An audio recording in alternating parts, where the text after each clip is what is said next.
Tous les jours, 4 débats vous sont proposés sur le site de l'équipe. Regardez les 4 propositions du jour. Bernard Mendy a déjà fait son choix. Il espère le 4e débat. Javier Pastore peut-il redevenir titulaire? Rudy Garcia est-il responsable de cette défaite? Patrice Evra peut-il faire une Lizarazu à l'Olympique de Marseille? On s'en souvient de son retour un petit peu raté, 6 mois à Marseille. Ou encore Dimitri Payet doit-il maintenant aller au clash pour quitter l'OM?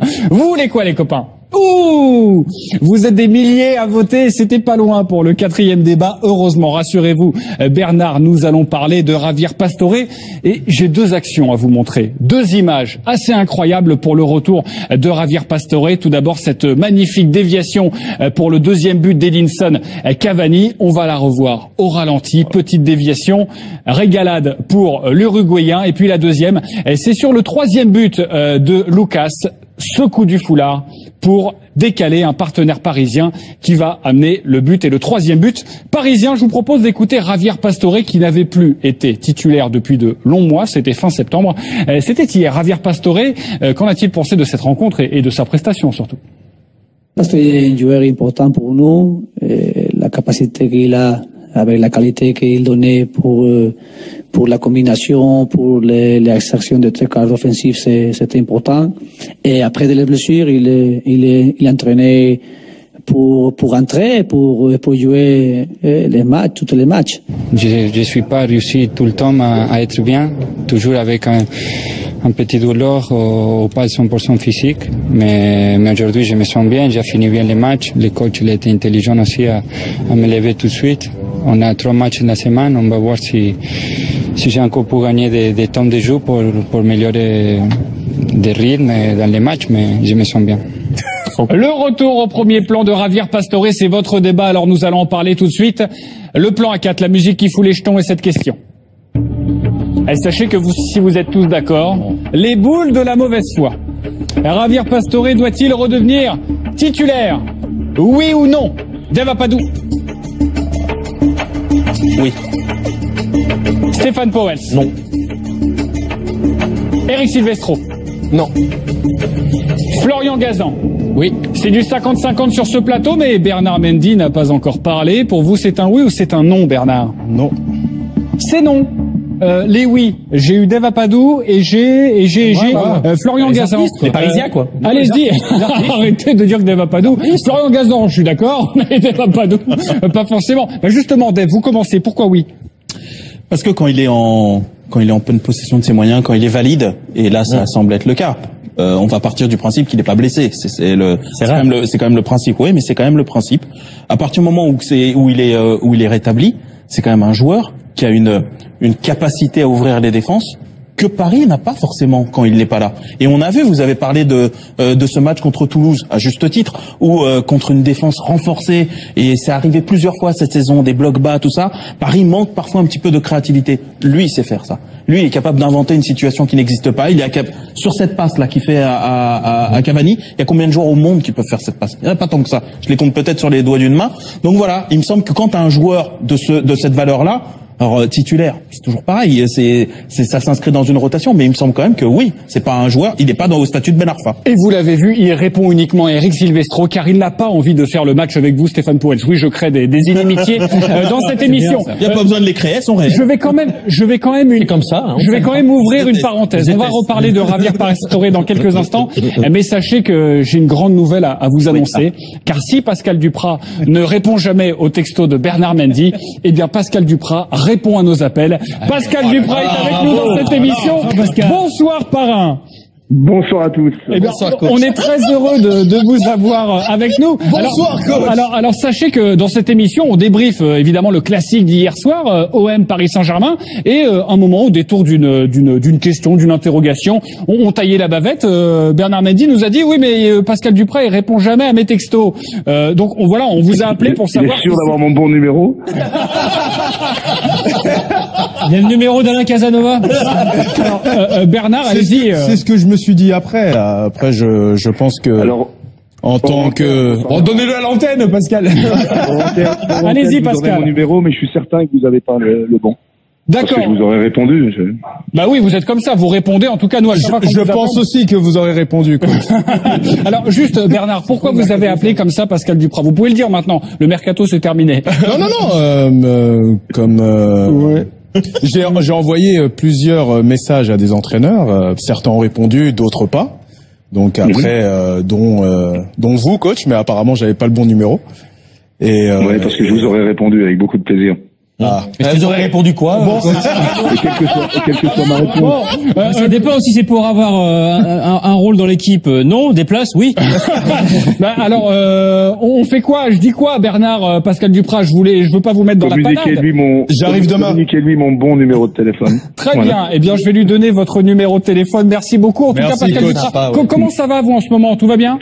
Ça va mieux? Bon, écoutez, ça va. On s'est repris après un mois de décembre et janvier compliqué. Et on s'est repris. On enchaîne des résultats, même si on aurait espéré gagner à Nancy ce week-end. Mais la tenue de notre match, ou en tout cas le contenu, n'a pas été assez bon pour qu'on l'emporte. Bon, en tout cas, on fait rapidement une émission ensemble. Pascal Duprat, vous venez nous faire un petit coucou et Oui, avec vivre plaisir. l'émission ici de l'intérieur? Oui, dès que le TFC a franchi la barre fatidique des 42 points, je viens vous trouver, c'est une promesse. Génial, eh ben, c'est parfait. Et on essaiera d'appeler Bernard Mendy, ce serait génial. Oui, et si vous cherchez un latéral, tout ça, on a Bernard, je vous donnerai son On numéro en tout cas. échangera le 06. Merci beaucoup, en tout cas, Pascal, d'avoir répondu comme ça à notre invitation. Juste avant de reparler de Javier Pastore, on va rester sur le... Oui, c'est un petit peu n'importe quoi cette émission, mais on fait un petit peu ce qu'on veut. Bernard, vous avez envie de revenir en Ligue 1 parce que au mois d'octobre, là, vous allez repartir en Inde. Ça fait 3 ans que vous y êtes maintenant et plutôt bien, j'imagine. Mais pourquoi pas trouver une expérience là pour ces 6 mois? Oui, le but c'était de pouvoir jouer 6 mois et aider une équipe qui est en difficulté, rendre service, le maintien, rendre service, quoi, tout simplement. Faut pas lui dire ça, Pascal. Hein, parce que c'est pas le maintien. D'ici c'est pour rendre service à Marseille, tu vas gratuitement le reprendre. Hein. Il cherche des défenseurs. Après, en tant que Parisien, ça aurait été compliqué d'aller à Marseille, mais voilà, c'est Rudy Garcia, c'est un entraîneur que j'apprécie. Après Marseille, c'est un peu plus compliqué, mais Et je peux autre chose, un club de Ligue 2 qui veut absolument monter. je fermais pas du tout la porte, quoi, que ce soit Ligue 1, Ligue 2, même nationale. Lens, Strasbourg. Les clubs qui veulent absolument. Je suis ouvert. Après, certains. Mais t'es pas cher, toi, Vincent Bernard. Ah non, je suis quasiment gratuit. Pour 6 mois. Quasiment gratuit. Oui, pour 6 mois, parce que pour 6 mois. Bon, écoute, une carte essence, on va négocier une carte essence, une petite balle. L'appart payé. Bon, attends, alors, des billets d'avion pour la famille. Gervais. Non, je joue pas du tout. J'ai croisé Gervais à la gare du Nord il y a pas longtemps. T'as besoin des joueurs, t'as pas beaucoup de thunes. Enfin, pas encore. Il est là. Bernard est là. Là, c'est le club de Lens veut monter. Marc Keller, Strasbourg. Bernard est là. Mais faites quelque chose, hein. Ce garçon a plus de boulot. L'impression d'être arrangé. En tout cas, Bernard. Non, mais. Elle a crié. Vous, ça vous tenterait, là, pour les prochains mois, jusqu'à la fin de la saison, d'aider une équipe comme ça pour garder la forme, C'est pour ça que je m'entretiens aussi avec le Stade Malherbe de Caen et Dives-sur-Mer. D'ailleurs, que je remercie, énormément. Et voilà, le but ce serait de repartir en Inde et c'est pour ça que j'étais disponible sur les 6 mois. Ok. Il y a quel âge Bernard maintenant? Tu as quel âge? 35 ans. J'ai l'âge à Patrice Evra. Voilà. Bah, quand vous le voyez jouer, vous dites vous pouvez jouer en Je Ligue suis 1. pas sûr qu'il fallait dire ça C'est aujourd'hui. une blague. C'est pas très vendeur. Fallait dire aujourd'hui, ça va faire peur au club. T'aurais pas dû. Ah, mais contrairement, au-delà de ça, il a une carrière monstre que je connais pas. Hein. C'est un joueur que je respecte énormément. C'est un ami. Bon, après sur le match d'hier, bien sûr, et comme toute l'équipe, il n'y a pas que Patrice Evra. Ils ont pris l'eau, mais voilà, c'est un joueur que je respecte énormément et c'est un ami. Ok, vous voulez revenir au match, j'ai bien compris, c'était habile de votre part, Bernard Mendy. Mais en tout cas, si vous voulez Bernard Mendy, les copains dans votre équipe, 4 mois là, comme ça, il peut rendre service. Bernard Mendy, on y croit dans l'équipe type, mais prenez pas trop de temps dans un club parce que nous, on a envie de vous avoir de nouveau dans cette émission. Javier Pastore, revenons à nos moutons. Eric Silvestro, il était en train de vous apostropher. Oui. Mais Dave a prononcé le mot le plus important concernant Javier Pastore, c'est le mot rotation. Il faut en effet que Javier Pastore rentre dans la rotation du Paris Saint-Germain au niveau des joueurs offensifs. Il y a beaucoup de matchs qui vont arriver. Comme l'a dit Nasser Al-Khelaifi, la saison commence maintenant, les matchs importants commencent maintenant. Évidemment qu'il va apporter quelque chose parce qu'il a un style différent des autres. De là à le mettre d'office titulaire à nouveau, même s'il se sent bien physiquement. À la place de qui? Ça veut dire qu'il va jouer sans doute à gauche. Draxler, depuis qu'il est arrivé, il est quand même monstrueux. Il y a aucune raison de sortir Draxler de la place de titulaire. Di Maria, Lucas. Bon, Di Maria a été relancé par l'arrivée de Draxler. Lucas, franchement, il démérite pas. Il en est à 9 buts cette saison. Donc voilà, ces 4 joueurs doivent apporter chacun leur pierre à l'édifice. Tu crois que Draxler, il est destiné à jouer tous les matchs? Non, mais justement, dans la rotation, pour moi, quand on dit doit-il être titulaire, c'est être titulaire dans les grands matchs. Alors, est-ce qu'il doit être titulaire dans les grands matchs? Hier, qu'est-ce que c'était? Oui, mais hier, est-ce qu'il était titulaire parce que Draxler avait mal dormi, était un peu malade, ou est-ce que vraiment c'était un Sean Emery?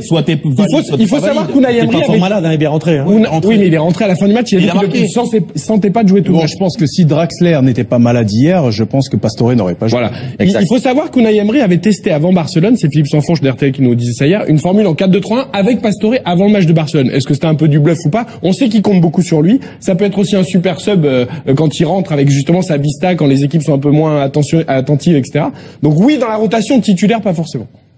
Je pense que donc lui il l'a dit en 5 minutes, mais le vrai nom de Pastore c'est un ouvre-boîte, donc c'est 2 mots. C'est quelqu'un qui, effectivement, quand t'es en difficulté, est capable de te faire zim zam zoom pour ouvrir. Par contre, défensivement, je pense que Draxler est quand même un mec qui défend un petit peu plus. Bon, Pastore aussi, il a un gros volume. Je n'ai pas fini, monsieur Florian. Ah non, mais je vous le dis.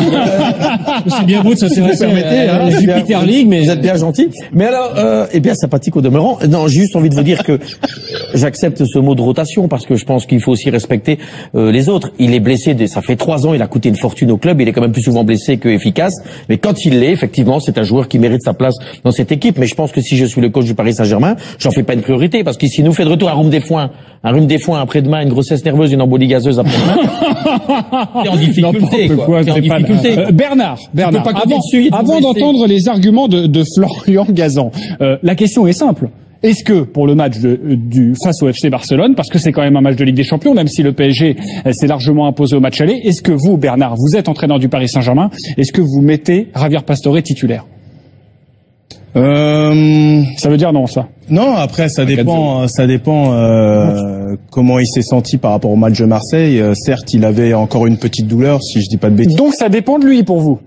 Vous le mettez titulaire ou pas, mais ça dépend de sa forme. Non, bien sûr, s'il est pas blessé et qu'il retrouve son niveau, on l'a bien vu qu'hier il était pas à 100% et sur une passe, il fait la diff. Après, sur le match de Barça, je pense quelle que soit l'équipe, on gagnera 2-0 là-bas. Ok, voilà, quelle que soit l'équipe. Tu t'interroges. Juste Florent Gazan, très rapidement, on retire qui alors? Parce que vous voulez Javier Pastore. Mais non, mais on ne retirer personne. On peut jouer avec deux défensifs. Comme Emery à la base, il est sur de ce fameux 4-2-3. Et Pastore, c'est son Banega de Séville. Il a toujours rêvé d'avoir une sorte de distributeur comme ça de jeu. Et Pastore peut alimenter un Draxler, un Di Maria. D'accord, mais donc au moment, je te parle pas de contre Barça. Je te dis dans l'absolu, sachant qu'il le redit hier, Emery l'a redit en conférence de presse. Il a un problème sur les blocs bas. S'il y a bien quelqu'un qui peut faire la différence sur un bloc bas, c'est un joueur comme Pastore, un créatif qui va te sortir. Mais c'est vrai qu'Emery voudrait faire au départ un 4-2-3, mais au moment où tu as ce milieu Mota justement pas, Rabiot, Verratti, Matuidi, c'est difficile de l'enlever. Là, en ce moment, Rabiot, Verratti et Matuidi, c'est énorme. T'as 2 matchs monstrueux contre Barcelone et contre Rabiot en sentinelle, c'est vraiment extraordinaire. Mais ça change avec Verratti en plus. Mais de toute façon, contre Barcelone, moi je pense qu'il fera exactement jouer les mêmes 11 que le 4-0, ne serait-ce que parce qu'il va pas en punir un, quoi. Ouais, je pense aussi. Il y a ça, et je pense que dans le cas de Pastore, par rapport à Draxler, etc., c'est conditionné par le profil de l'adversaire. Contre des équipes qui jouent bas, t'auras peut-être intérêt à avoir Pastore. Contre Barcelone, qui va devoir ouvrir la vitesse de Draxler. Donc je pense que c'est pas tellement un problème de valeur, ce sera un problème tactique. Oui. Ok, je reprends la main. Finalement, vous êtes quasiment tous d'accord pour dire que Javier Pastore sera remplaçant face au FC Barcelone. Vous savez quoi? Mettez des points. Le mot de la fin. Écoutez, Javier Pastore, on est content de le retrouver sur le terrain parce que ces derniers mois il était titulaire, mais pas au milieu de terrain, plutôt au milieu de son salon. Voilà. Là, il était bien, tous les matchs il y était. Hein. Merci beaucoup Florian Gazan.